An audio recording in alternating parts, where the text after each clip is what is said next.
శ్రీమాత్రే నమ. జయ గురు దత్తాత్రేయ నమ.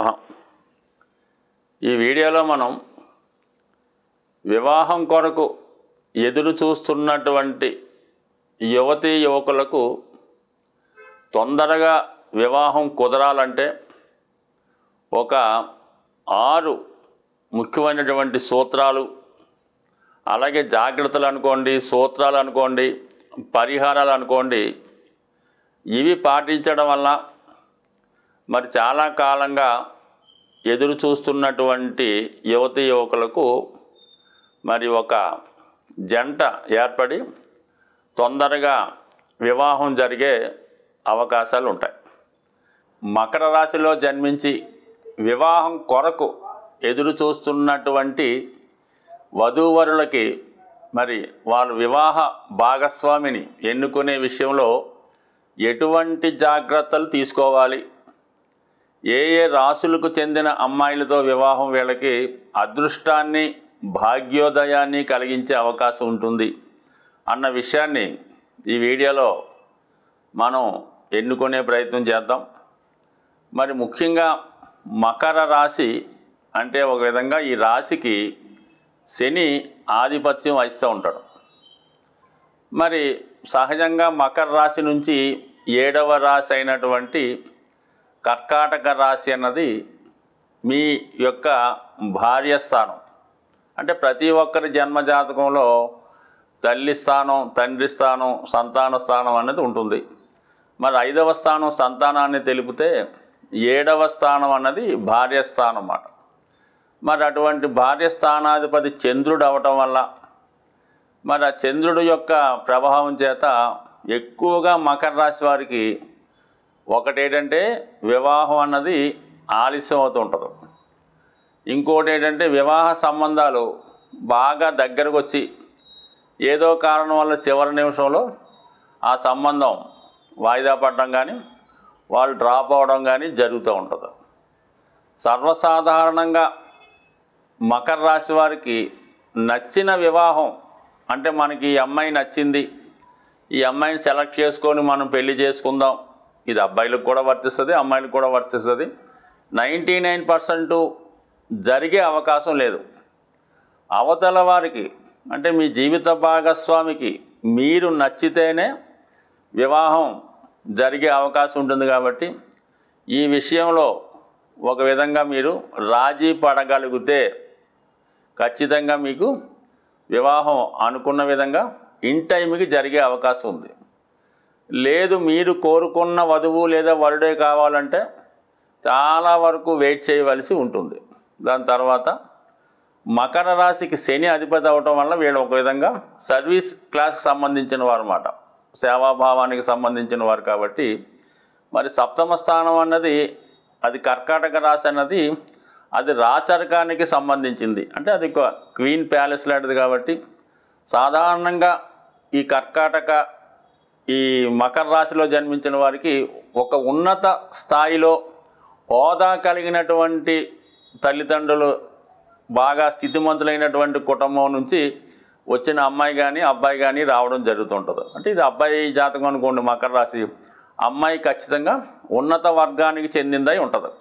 సో అది రివర్స్ కూడా ఈ విధంగా జరుగుతుంటుంది. కాబట్టి కొద్దిగా వివాహ జీవితంలో జీవిత భాగస్వామి యొక్క ఆధిపత్యం చాలా ఎక్కువగా ఉంటుంది. ప్రతి విషయాన్ని కూడా ఏదో విధంగా విమర్శిస్తూ ఉంటారు.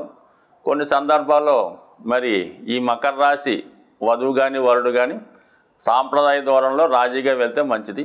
ఎస్పెషల్లీ ఈ రాశివారు మకర రాశి వారు సింహరాశి, కర్కాటక రాశి వారికి చెందిన వారితో వివాహం చేయకుండా ఉంటేనే మంచిది.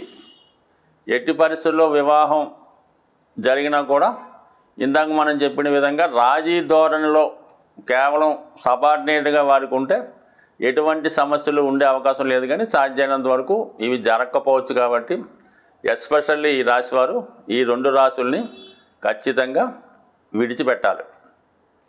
దాని తర్వాత ఇంకొక మెయిన్ నేమ్ ఏంటంటే ఈ మకర రాశి వారికి కుజుడు బాధకుడు. అంటే 11వ స్థానం వృశ్చిక రాశి బాధక స్థానం.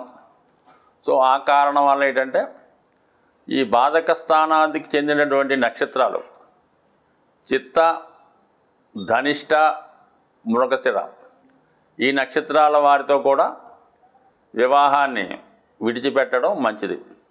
అంటే వీళ్ళకి అదృష్టాన్ని ఇచ్చేవి, వీళ్ళకి జీవితంలో చేదోడు వాదోడుగా ఉంటూ వీళ్ళ అభివృద్ధికి ప్రోత్సహించే రాశులు, లగ్నాలు ఏంటంటే మరి వృషభ రాశి, తులారాశి. ఈ రాశిలో జన్మించిన వారిని ఈ మకర రాశి వారు చేసుకుంటే జీవితం ధన్యమైనట్టే. ఏ స్థాయిలో ఉన్నా ఆఫ్టర్ మ్యారేజ్ అదృష్టవంతులుగా మారడం జరుగుతుంది. దాని తర్వాత మిథున, కన్య ఈ రాశుల వారితో కూడా నిరభ్యంతరంగా వివాహం చేసుకోవచ్చు. ఆలోచన పరంగా కానీ చేదోడు వాదోడుగా కానీ ఖచ్చితంగా సక్సెస్ఫుల్గా ఉంటుంది. ఇది కూడా అదృష్ట యోగంగానే భావించవచ్చు. దాని తర్వాత మరి మకర రాశి వారు కుంభరాశి వారితో వివాహం చాలా వరకు ఓకే, ఏమి ఇబ్బంది లేదు. పరస్పరం అన్యోన్యంగా నేచురల్గా సహజంగా ఇద్దరు ఆలోచనలు, ఇద్దరు భావాలు ఒకటే ఉంటూ జీవితంలో ముందుకెళ్ళే అవకాశం ఉంది.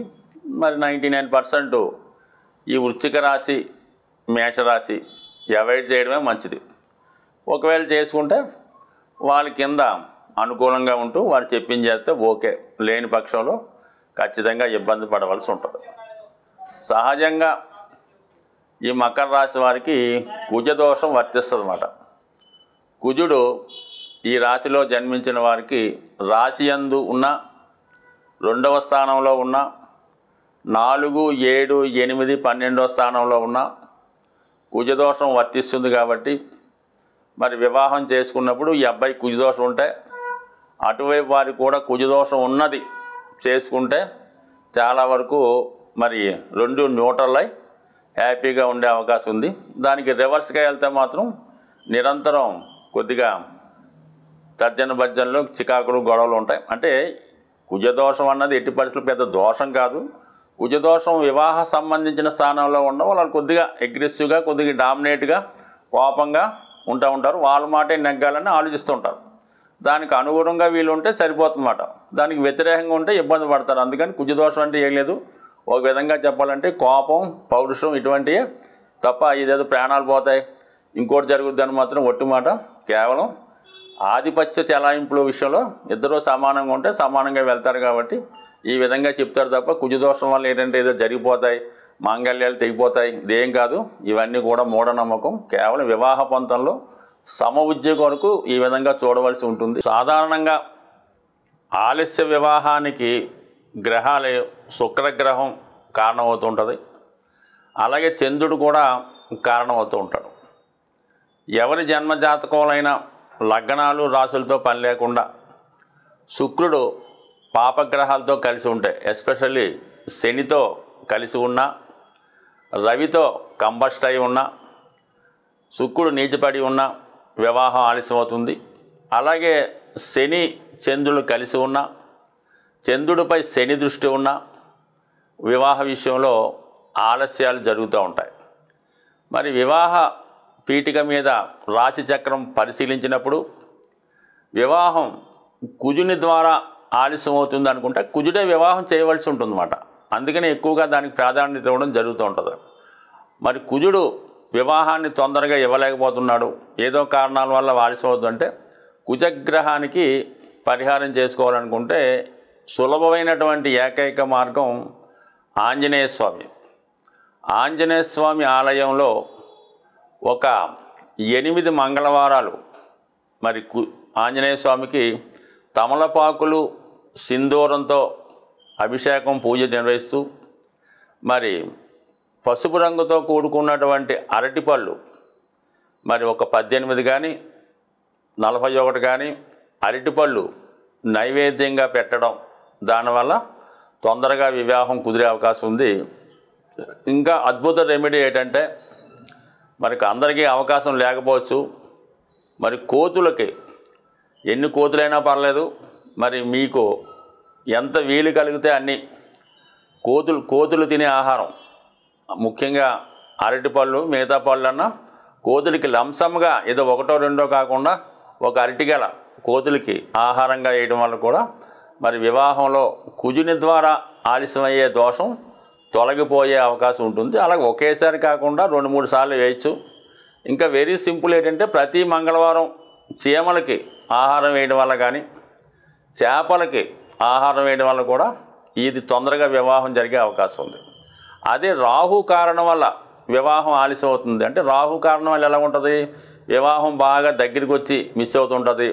చాలా వరకు వివాహం కోసం ఎవరు పట్టించుకోకపోవడం, ఏదో ఒక రూమర్ పెడుతుంటారు అన్నమాట. అమ్మాయి ఇలాగా, అబ్బాయి ఇలాగా, ఆ కుటుంబం ఇలాగా, అందులో ఇలా జరిగింది అలా జరిగిందని వచ్చిన సంబంధాలు చుట్టుపక్కల వాళ్ళు పాడు చేస్తుంటారు.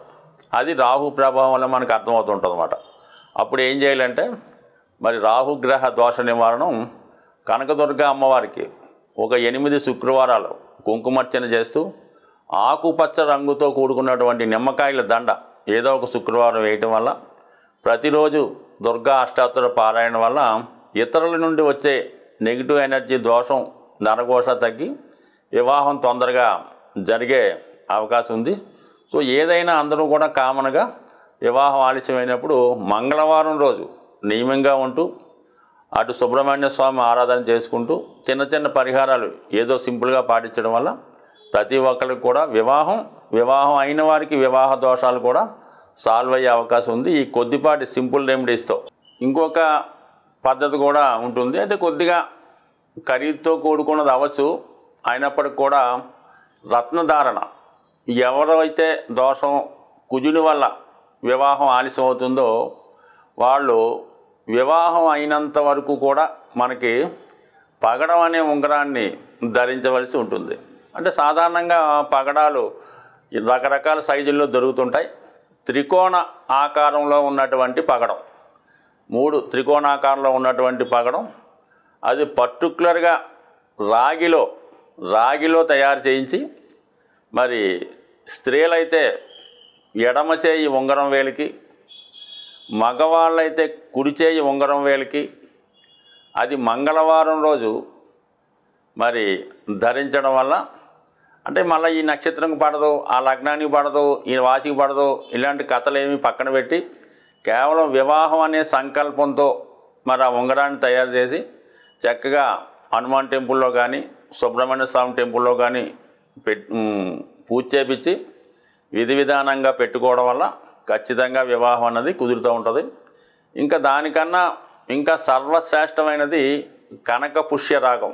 అంటే మనకి గురుగ్రహ అనుగ్రహం లేనిది కూడా ఏది జరగదు. అందుకే పెళ్ళికి గురుబలం వచ్చిందా అని అడుగుతుంటారు. కాబట్టి మరి ఇదేంటంటే పెద్దగా ఇబ్బంది కలిగింది, ఎవరికి కూడా ఎటువంటి నష్టాన్ని కలిగించదు. కాబట్టి కనక పుష్యరాగము, ఈ కనక పుష్యరాగం అనే ఉంగరం మరి సుమారుగా అటు ఇటుగా 3 క్యారెట్ల ఉంగరం, అది బంగారంలో తయారు చేయించుకోవచ్చు లేదా వెండిలో తయారు చేయించుకొని గురువారం రోజు గురు హోరలో, అంటే ఉదయం 6 నుంచి 7 గంటల మధ్యలో మరి ఏదైనా ఆలయంలో, ముఖ్యంగా దత్తాత్రేయుడు ఆలయం సంబంధించిన దాంట్లో పూజ చేయించి గురువారం రోజు ఈశాన్య వైపు తిరిగి మీ పెళ్లి కొరకు ఎవరైతే బాగా ఆందోళన చెందుతున్నారో, ముఖ్యంగా మదర్ చేతి మీదుగా మీరు ఆ ఉంగరాన్ని కుడి చేయి చూపుడు వేలికి అబ్బాయిలు, ఎడమ చేయి ఉంగరం వేలికి అమ్మాయిలు ధరించడం. అయితే ఆ ఉంగరం ధరించే రోజు శనగపిండితో తయారు చేసినటువంటి మైసూర్ పాక్ అవ్వచ్చు, బూందీ లడ్డు అవ్వచ్చు, అది మీరు కనీసం ఒక 5కి పంచిపెట్టడం వల్ల వివాహం అన్నది కుదురుతుంది. ఇంకా స్త్రీలకు ఏంటంటే ఒక అద్భుతమైన రెమెడీ ఉన్నది. ఒక మంగళవారం రోజు ఎవరైతే వివాహం కొరకు ఎదురు చూస్తున్నారో ఆ అమ్మాయి గోరింటాకు తెప్పించి దాన్ని చక్కగా అంటే దాన్ని రుబ్బడం ఏదో జరుగుతుంది, దాన్ని తయారు చేస్తారంటే చేతికి అలంకరించుకోవడానికి వీలుగా దాన్ని తయారు చేయాలన్నమాట. సొంతంగా అమ్మాయే తయారు చేయాలి, అంటే మిక్సీలు కట్టేయకుండా మరి పూర్వకాలం చేసినట్టు చేయడం వల్ల తయారు చేయించి మీకు అందుబాటులో ఉన్నటువంటి మీకు మేనత్త వరుసలో ఉన్న వాళ్ళకి, అటువంటి చుట్టుపక్కల వాళ్ళైనా పర్లేదు, మేనత్తలు ఉంటే ఓకే, వాళ్ళకి పుణ్యస్త్రీలకి వాళ్ళ ఇంటికి ఆహ్వానించి వారి చేతికి చక్కగా ఈ గోరింటాకు ఎవరైతే అమ్మాయి పెళ్లి కావాలో అమ్మాయితో అలంకరింప చేసి వాళ్ళకి సత్కరించాలంటే వాళ్ళకి ఏదో రవికులు గుడ్డ చీర జాకెట్ లాంటిది పెట్టి వాళ్ళ పాదాలకి నమస్కరించి, ఇంకా కూడా ఉంది మరి, పాదాలకి పసుపది రాసి చక్కగా వాళ్ళని ముత్తైదుగా పూజ చేసుకొని వాళ్ళకి ఎంతమంది అయితే అంతమందికి కేవలం ఒక ముగ్గురు అయితే చాలు వాళ్ళకి చక్కగా భోజనం పెట్టి సత్కరించడం వల్ల కూడా వివాహంలో ఉన్నటువంటి తొందరగా వివాహం జరిగే సూచనలు ఈ పూర్వకాలం చాలా వరకు చేయిస్తూ ఉండేవారు. రాను రాను కాలగమనంలో ఇవన్నీ కూడా మారిపోవడం జరిగింది. కానీ ఏదైనా ఇటువంటి చిన్న రెమెడీలే మనకు బాగా పనిచేస్తుంటాయి. కాబట్టి ఇదేనా రెమెడీ అన్నది నమ్మకంతో చేయవలసింది.